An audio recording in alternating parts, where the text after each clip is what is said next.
염증은 생체 조직이 손상을 입었을 때 체내에서 일어나는 방어적 반응입니다. 급성 염증과 만성 염증으로 나뉘는데 이중 만성 염증은 오랫동안 뚜렷한 증상이 없다가 몸 상태가 악화되면 나타나게 됩니다.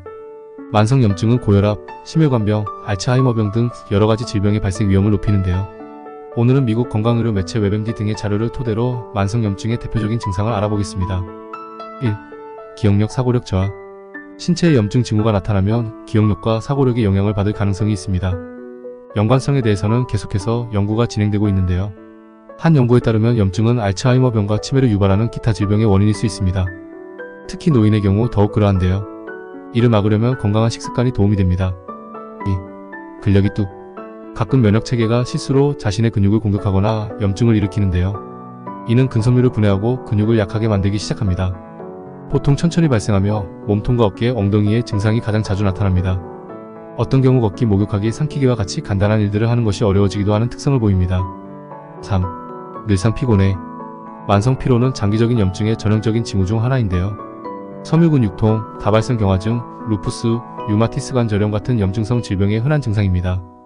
갑자기 기운이 떨어지는 것을 느낀다면 병원을 찾아가는 게 좋겠습니다. 기저질환의 징후일 수 있으며 치료가 가능할 수도 있습니다. 4. 어지럽고 비틀비틀.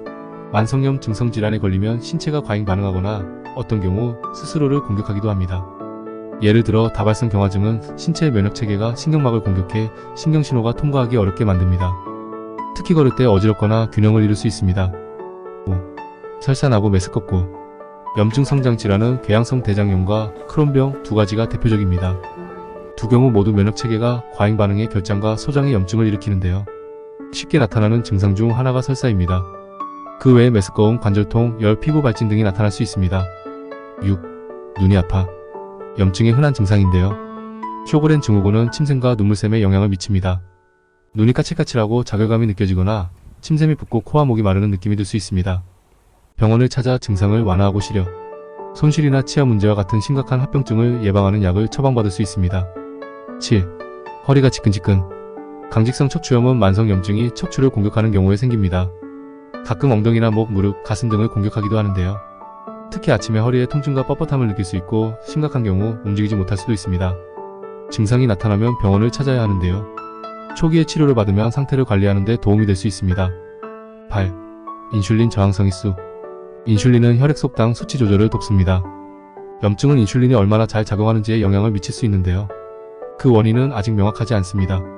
인슐린 저항성은 혈당을 높이고 이는 신경과 혈관을 손상시키는 결과를 가져올 수 있습니다. 당뇨병을 유발할 수도 있습니다.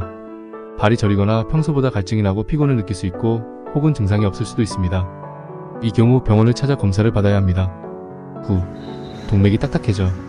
체지방이 늘거나 담배 연기와 같은 이물질에 오랜 시간 노출되면 몸이 염증으로 반응합니다.